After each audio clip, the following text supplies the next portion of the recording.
உறவுகளுக்கு இனியதொரு வணக்கம். நான் உங்கள் நண்பன் சரவணன். இப்போ பட்டதாரி ஆசிரியர்களுக்கான தேர்வு பிப்ரவரி 4ஆம் தேதி ஞாயிற்றுக்கிழமை நடத்த இருக்கிறாங்க. இந்த தேர்வுக்கு தயாராகக்கூடிய உறவுகள் கண்டிப்பாக உங்களுடைய முழு முயற்சியை நீங்கள் மேற்கொண்டுக்கிட்டு இருப்பீங்க. கண்டிப்பாக உங்களுடைய முயற்சியை இன்னும் வேகப்படுத்துங்க. உங்கள் முயற்சி கண்டிப்பாக உங்களுக்கான ஒரு வாய்ப்பினை, உங்களுக்கான இடத்தை உங்களுக்கு பெற்றுத்தரும். நீங்களும் ஒரு பட்டதாரி ஆசிரியராக செல்வதற்கு நமக்குள் நாம் குழு உங்களை வாழ்த்துகின்றது. சரி, ஓகே, இன்றைக்கி நம்ம என்ன பார்க்க இருக்கின்றோம் அப்படிங்கிறது, ஏன்னா இப்போ ஒரு அரசாணை புதிதாக வெளியிட்டிருக்காங்க. ஜனவரி 24, 2024 அரசாணை எண் 26. இதில் என்ன சொல்லியிருக்காங்கன்னா, இப்போ பட்டதாரி ஆசிரியர்கள் இந்த பணி நியமனம் இப்போ இந்த ஆண்டு தேர்வு நடத்தப்பட்டு அதுக்கடுத்து ஒவ்வொரு ப்ராசஸும் நடத்த இருக்கிறாங்க, ரைட்டு. இதை ஒரு வரையறை செய்யப்பட வேண்டும். எப்போ என்னென்ன விடயங்கள் செய்யப்பட வேண்டும், அதற்கான நோட்டிஃபிகேஷன் எப்படி அமைய வேண்டும், இந்த ஆசிரியர் பற்றாக்குறைகளை எப்படிலாம் அதனை இறுதி செய்யப்பட வேண்டும் அப்படிங்கிறத ஒரு வழிகாட்டு நெறிமுறை இப்போ புதிதாக வெளியிட்டிருக்காங்க. இது ஒரு வரவேற்கக்கூடிய ஒரு விடயம்தான், சரிங்களா? ஏன்னா இப்போ நம்ம பாருங்களேன், பள்ளி கல்வித்துறையில் ஏன்னா சில அரசாணைகள்லாம் இருக்குது. அந்த அரசாணைகள் ஒவ்வொரு விடயத்தையும் நம்ம சுட்டி காட்டுறோம். இப்போ பள்ளி கல்வித்துறையின் கீழ் இயங்கும் ஊராட்சி, ஒன்றியம், நகராட்சி, மாநகராட்சி, அரசு தொடக்க மற்றும் நடுநிலை பள்ளிகள் மற்றும் அரசு, நகராட்சி, மாநகராட்சி, உயர்நிலை மற்றும் மேல்நிலை பள்ளிகளில் பணிபுரியும் அனைத்து வகை ஆசிரியர்களிடையே பொது மாறுதல்கள் வழங்குவதற்கு பின்பற்ற வேண்டிய கொள்கை நெறிமுறைகள் வகுக்கப்பட்டு ஆணைகள் வெளியிடப்பட்டுள்ளது அப்படிங்கிறத சொல்லியிருக்கிறாங்க. அடுத்து 2ஆவதாக இருக்கக்கூடிய இந்த இருக்குது பார்த்தீங்களா, 1, 2 இந்த பார்வை தான், அதை தான் நம்ம சுட்டி காட்டுறோம்.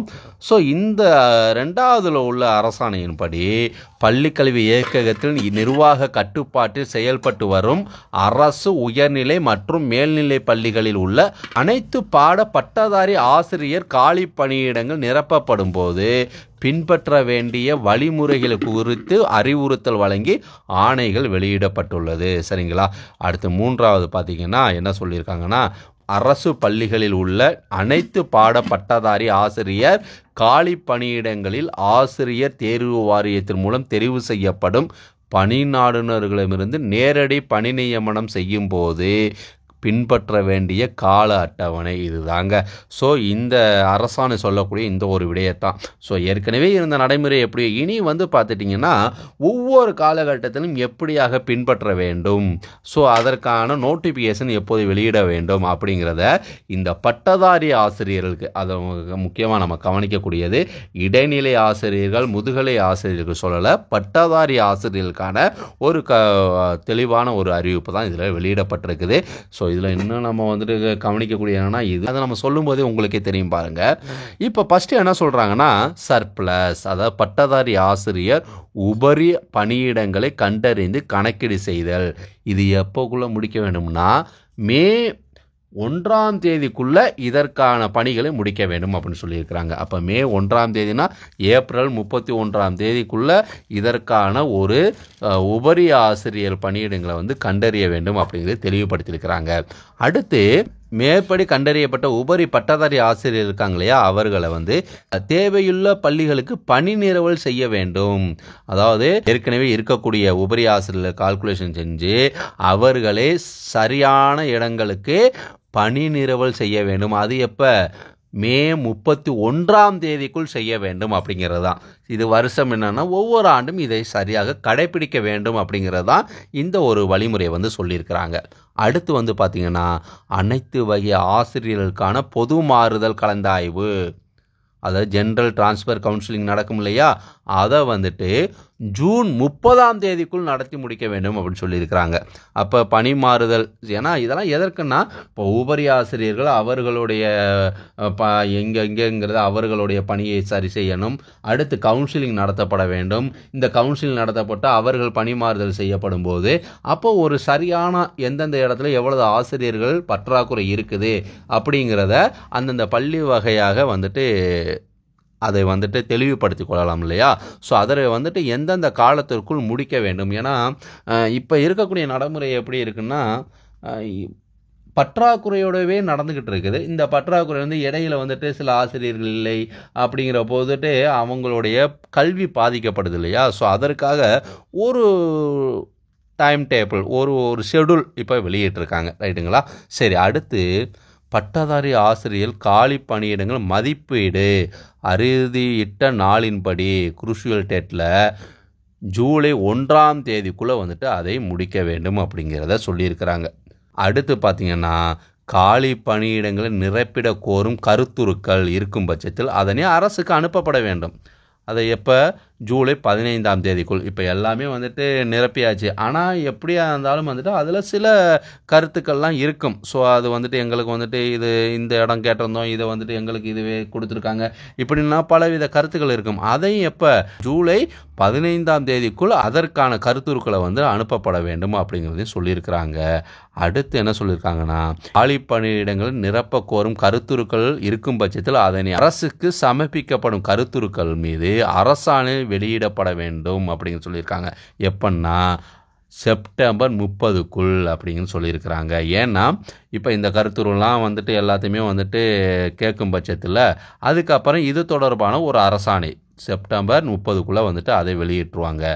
அதுக்கப்புறம் இந்த வெளியிடப்படக்கூடிய இந்த அரசாணை இருக்கு இல்லையா, இதன்படி நேரடி பணி நியமனம் செய்யப்படும் உத்தேச பணியிடங்களின் எண்ணிக்கை குறித்து ஆசிரியர் தேர்வு வாரிய குழு மற்றும் அதன் நிதித்துறை உறுப்பினர்களின் ஒப்புதலை உறுதி செய்த பின் நோட்டிஃபிகேஷன் வெளியிடப்பட வேண்டும். இப்போ இது எல்லா ப்ராசஸும் முடிந்த பிறகு அதுக்கப்புறம் தான் என்ன சரியான எங்கெங்கெல்லாம் வேக்கன்சி எவ்வளவு இருக்குங்கிறத தெளிவுபடுத்தி எப்போ அக்டோபர் 31ஆம் தேதிக்குள் நோட்டிஃபிகேஷன் வெளியிட வேண்டும் அப்படிங்கிறத சொல்லியிருக்கிறாங்க. அப்போ பட்டதாரி ஆசிரியர்களுக்கு பிடி அசிஸ்டண்ட்டுக்கு இனி வரும் காலங்களில் அக்டோபர் 31ஆம் தேதிக்குள் நோட்டிஃபிகேஷன் வெளியிடப்பட வேண்டும் அப்படிங்கிறது தான் இதில் தெளிவுபடுத்திய ஒரு விடயமாக பார்க்கப்படுகின்றது. சரி, ஓகே, மகிழ்ச்சி.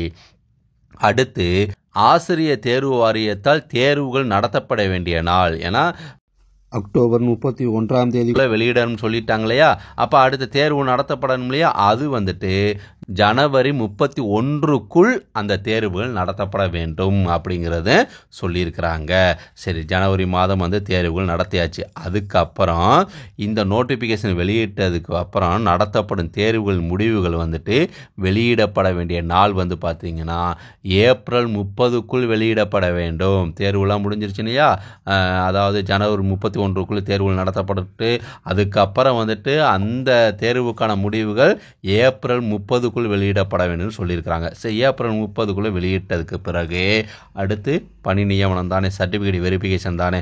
அது வந்து பார்த்தீங்கன்னா சான்றிதழ் சரிபார்ப்பு மற்றும் தெரிவு செய்யப்பட்ட தேர்வர்களின் இறுதி பட்டியல் வழங்கப்பட வேண்டிய நாள் மே 1 இருந்து, அதாவது மறு வருடம் நம்ம ஜனவரின்னு சொன்னோம் இல்லையா, அதுலேருந்து அந்த மறு வருடத்தில் மே 1ஆம் தேதியிலிருந்து மே 31ஆம் தேதிக்குள் அதை வந்து ப்ராசஸ் முடிச்சிடணும் அப்படின்னு சொல்லியிருக்கிறாங்க. சர்டிஃபிகேட் வெரிஃபிகேஷன் இறுதி பட்டியலாம் வெளியிட்டணும்னு சொல்லியிருக்கிறாங்க. இது தாங்க இப்போ இது கொடுக்கப்பட்டிருக்கிற ஒரு ஷெடியூல், ரைட்டுங்களா?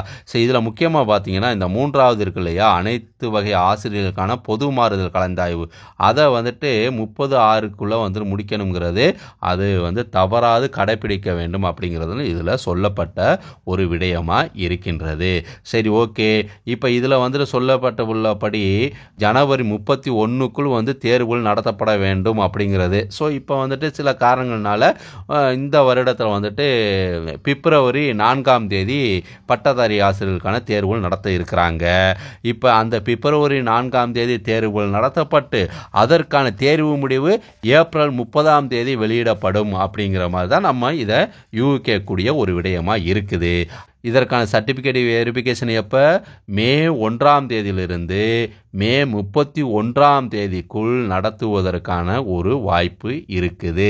ஸோ அதற்கு பிறகு அவர்கள் பணி நியமன ஆணை ஜூன் மாதத்தில் நடத்துவதற்கு வாய்ப்பு இருக்குது. ஸோ அப்போ நம்ம இந்த ஷெடியூலை வச்சு நம்ம இதில் வந்து ஒரு கால்குலேட் பண்ணும்போது இப்போ தேர்வுகள் நடத்தப்பட்டு மே மாதத்திலே அனைத்து சர்டிஃபிகேட் வெரிஃபிகேஷன் இறுதி பட்டியலாம் வெளியிடப்பட்டு ஜூனில் 2024 ஜூனில் வந்துட்டு இப்போ தற்பொழுது தேர்வு எழுதக்கூடிய பட்டதாரி ஆசிரியர்கள் பணி நியமனம் செய்வதற்கான வாய்ப்புகள் இருக்கலாம் அப்படிங்கிறது தான் இந்த ஷெட்யூல் மூலமாக நாம் அறிந்து கொள்ளக்கூடிய ஒரு விடயமாக இருக்கின்றது உறவுகளே.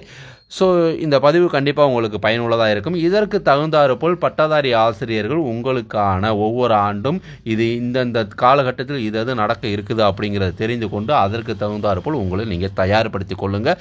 இந்த பட்டதாரி ஆசிரியர்கள் ஆகணும்னா இந்த தேர்வு நீங்கள் எழுதணும்னா அதற்கு நீங்கள் டெட்டு தேர்வு நீங்கள் தேர்ச்சி பெற்றிருக்க வேண்டும். ஸோ அது நீங்கள் மறந்துடக்கூடாது. அப்போ நீங்கள் பிஎட் முடித்தவர்களாக இருக்கிறீங்க, நீங்கள் டெட்டு தேர்வு எழுதுவதற்கு எலிஜிபிளாக இருக்கிறீங்க, பட்டதாரி ஆசிரியர்களுக்கான எலிஜிபிளாக இருக்கிறீங்க அப்படிங்கிற போது நீங்கள் டெட்டு தேர்வில் தேர்ச்சி பெற்றால் மட்டும்தான் இந்த தேர்வு பணி நியமன தேர்வு எழுத முடியும். சரிங்களா? ஸோ அப்போ அதற்கு தகுந்தாற்போல் ஒரு ஷெட்யூல் கொடுத்துருக்குறாங்க. ஸோ இதற்கு உங்களை தயார்படுத்திக் கொள்ளுங்கள் உறவுகளே. மீண்டும் ஒரு நல்லதொரு பதிவில் சந்திப்போம். நன்றி, வணக்கம்.